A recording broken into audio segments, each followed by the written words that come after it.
صدیاں گزر گئیں، غریب نواز کا ذکر کیوں ہو رہا ہے؟ صدیاں گزر گئیں، غریب نواز کا تذکرہ کیوں ہو رہا ہے؟ تو آئیے قرآن کی روشنی میں آپ کو سمجھاتا ہوں۔ فرمایا گیا فَاذْكُرُونِي أَذْكُرْكُمْ، توجہ چاہوں گا، تم میرا ذکر کرو میں تمہارا چرچا کروں گا۔ ذکر کرنے والے کی ایک عمر ہوتی ہے۔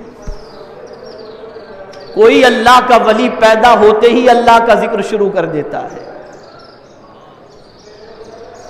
کوئی پوری زندگی اللہ کی یاد میں گزارتا ہے اور اس کی زندگی کی میعاد 60 سال 70 سال 80 سال ہے، اور وہ 80 سال اس نے یاد الہی میں بسر کر دیے۔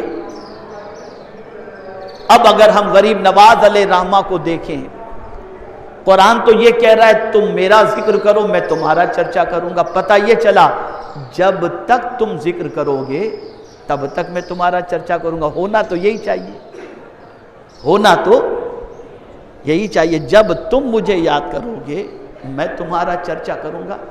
لیکن یہاں سوال یہ پیدا ہوتا ہے کہ غریب نواز کی جتنی عمر تھی اتنی زندگی انہوں نے اللہ کا ذکر کیا، اور وصال کے بعد تو پھر اللہ کا ذکر نہیں، اعمال کا سلسلہ منقطع ہو گیا۔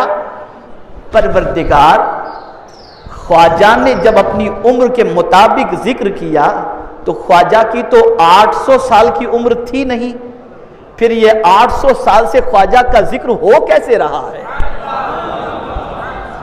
یہ 800 سال سے خواجہ کا ذکر ہو کیسے رہا ہے؟ تو جواب ملے گا نادان، میرے معین الدین نے میرا ذکر اس کی عمر کے مطابق کیا، اور میری شان یہ ہے میں ہمیشہ سے ہوں اور ہمیشہ رہوں گا، تو خواجہ کا ذکر بھی ہمیشہ جاری و ساری رہے گا، اس لیے کہ اس ذاکر کو میں ذکر کا صلہ یہ عطا کرتا ہوں کہ اس نے زندگی جتنی تھی میرے ذکر میں گزار دی، اور میں صلہ دینے والا اب قیامت تک میرے معین الدین کا ذکر جاری و ساری رہوں۔